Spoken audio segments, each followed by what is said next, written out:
জলই জীবনের সেকেন্ড পর্বে আবার আমরা চলে এলাম। আজকে এই পর্বটা শহুরে মধ্যবিত্ত বা উচ্চবিত্ত মানুষ যারা সবসময় এসিতে থাকেন তাদের জন্য নয়, যারা এই বৈশাখী গরমে রোদে ঘামে বাসে ট্রামে ঝুলে এদিক ওদিক যাতায়াত করতে বাধ্য হচ্ছেন, কিংবা মাঠে যারা প্রবল গরমে কাজ করছেন, আপনারই বাড়ির হয়তো পরিবারের কেউ বা আপনি নিজেই, তাদের জন্য বৈশাখ জ্যৈষ্ঠ মাসের এই মারাত্মক গরমে প্রচুর মানুষ হিট স্ট্রোকে আক্রান্ত হন।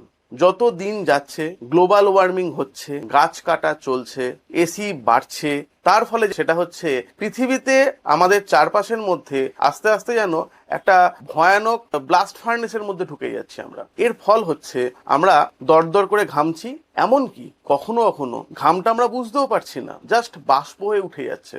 নিট রেজাল্ট, আমাদের শরীর আস্তে আস্তে জলের জন্য শুকনো হয়ে যাচ্ছে, ডিহাইড্রেটেড হয়ে যাচ্ছে। হিট স্ট্রোককে আমরা কিভাবে মোকাবিলা করব, জাস্ট এইটাই আজকের ভিডিওর একটা আলোচ্য বিষয়। প্রথমত চেষ্টা করবেন একটানা অনেকক্ষণ রোদে কাজ না করতে। যদি আপনি যেখানে কাজ করছেন বা যেখানে থাকতে বাধ্য হচ্ছেন সেখানে আপনাকে ডাইরেক্ট সূর্যের আলোর মধ্যে থাকতে হয়, তাহলে অবশ্যই সঙ্গে ছাতা রাখবেন। চেষ্টা করবেন কিছুক্ষণ অন্তর অন্তর ছায়া গিয়ে বসার জন্য।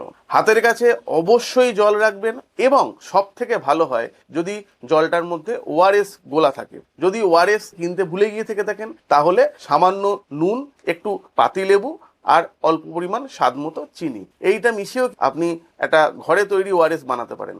যদি কতটা নুন দেবো কতটা চিনি দেবো এই নিয়ে অত্যন্ত কনফিউশন হয়, আরো সহজ সমাধান, এক বাটি মুড়ি নেবেন, তার মধ্যে স্বাদ মতো চিনি দেবেন, দিয়ে সেটাকে জলে ভিজিয়ে নিয়ে সেই জলটাকে ছেঁকে রেখে দেবেন। মোটামুটি একটা হাতের কাছে তৈরি ওআরএস হয়ে যাবে।